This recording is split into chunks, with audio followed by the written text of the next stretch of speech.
Okay, everybody. Trying something a little bit different with this one. I am doing a screencast. The original recording didn't work quite the way that I wanted it to, so I'm going back and trying something new. Section 4 of the Gilded Age, or I guess 5 if you count the intro, is called Immigrants in Cities. On this title slide, you guys have got some pictures that I took on a vacation this summer. The one on your left is of Ellis Island, the area where most immigrants checked into New York City. And then obviously you've got the Statue of Liberty on the right. Now, what we're looking at in this section is going to be how immigrants affected the United States and why they came. And then we're also going to look a little bit about cities, the problems with them, and some of the new innovations that came along with them. But majorly looking at this, one of the big things is obviously that in the 40-year gap that we're looking at, called the Gilded Age, about 14 million immigrants came to the United States at this time. A lot of our families, if you live in Wisconsin or are from Wisconsin, came over during this time period from places like Germany, Poland, Sweden, Norway, Switzerland. A lot of these people checked into the United States at a place called Ellis Island in New York City, or at Angel Island in San Francisco if they came in from the Asian side of things. These people came to the United States looking for the American dream. Generally speaking, that varied from person to person, whether they just wanted to escape where they were, fleeing a desperate situation, looking for something better, trying to find something better for their kids. Maybe they wanted farmland, a land of their own, or, just generally people had different things on their minds when they came to the United States. These immigrants came in one of two waves. There were what were called old immigrants and new immigrants. Thank God they kept that one simple, because who knows if they would have given it a complicated name, what we would have done. The old immigrants came to the United States before 1880. They were from Northern and Western Europe, and places like Ireland, Scotland, Norway, Germany, France. These people were generally educated. They could read and write. They had written language that obviously people could understand because they spoke English. Most of these people came into the country with a basic knowledge, if not a perfect knowledge of the language, and therefore they were able to fit in a little bit more seamlessly. They were skilled laborers, which means that they had a job skill they could come right into the country and use. These skills required training, and therefore were able to earn them a little bit higher level of pay. They were different Protestant religions, and as far as their look went, they looked like everybody else who was already here, aside from probably the Native Americans. They were light-skinned, a lot of blonde hair, blue eyes, generally a look that made them more accepted by those around. Then in 1880, things started to change. You had new immigrants who came to the United States between 1880 and the present. They came from Southern and Eastern Europe, places like Greece, Italy. They came from places like Poland. They came from Asia, China, Vietnam, places like that. And they came from South America and Central America.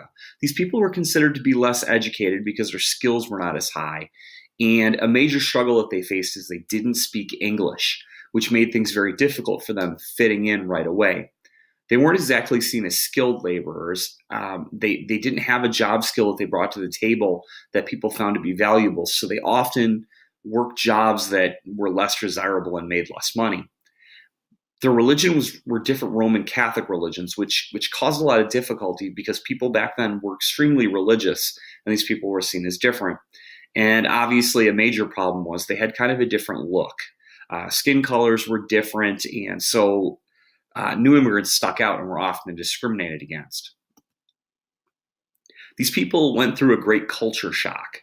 They came from small places in Europe and Asia and generally came to the United States, and the first places that they saw were New York City and San Francisco. So if you can imagine being a potato farmer from Ireland and your village having 50 people, and now you're sitting in the middle of New York City at 10 to 12 million people, you're in for a bit of a shock. Generally, a lot of these people settled in cities like New York City and Chicago. And when they got there, they looked for people that were like them. Italian people tended to settle by Italian people, Chinese people by Chinese.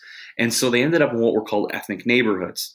Ethnic neighborhoods served a few purposes for these immigrants. It gave them a home base that reminded them of the place they were from. It allowed them to celebrate their culture while they were in a new place. But it also caused a little bit of divisiveness between the groups of people, as they felt like they never really needed to leave their own place of origin.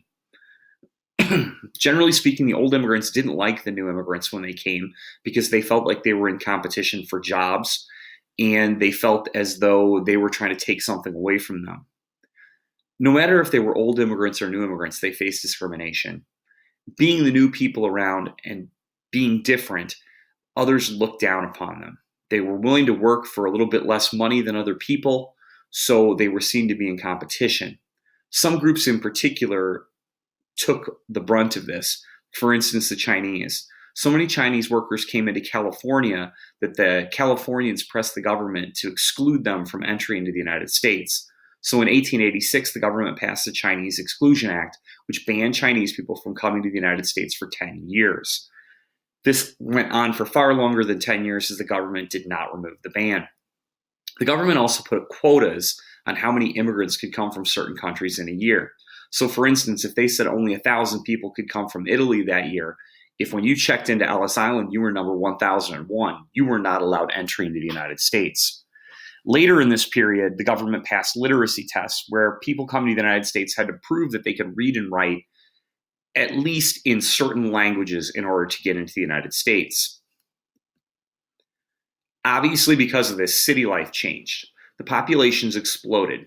A number of people moved into the city, not just immigrants, but there were farm workers who were being replaced by machines, and the birth rates at this time skyrocketed. Not to the extent of the baby boom, which we'll talk about later in the year, but there were a lot more people coming in. Cities were interesting because the richest and poorest people in the world could live literally blocks from each other. This caused some problems, though, between the two sides. The rich often lived in these glorious mansions that could take up entire city blocks, while the poor lived in inadequate housing, places called tenements that were often had safety and fire concerns. Police, fire, and sanitation patrols did not necessarily do a good job of taking care of cities, especially in the poor areas. So people like Jane Addams started settlement houses, which attempted to take care of the poor and the immigrants. Jane Addams' settlement house, called Hull House, was located in Chicago. She provided immigrants with an opportunity to get an education, free meals, and have a temporary place to stay while they came into the country.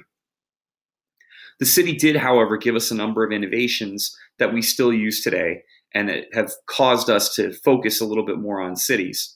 Cable cars and trolley systems, as seen in the picture on the right, allowed people a form of public transportation before things like buses were available. Skyscrapers allowed people to build upward instead of outwards so that cities didn't take up tremendous amounts of space. And bridges allowed people to span great distances over waterways to obviously expand cities into places where they might not be able to be. The Gilded Age was a little bit good. You had a lot of innovation and a lot of new things, but there were also some difficulties, as you could see. Immigrants and the poor struggled. Living in a city could be tough, and factory workers didn't often get an equal shake on things. Now, remember that you can pause this, rewind, you can go back, you can ask any questions you can. If you've hit this point, you've seen all the videos. Congratulations.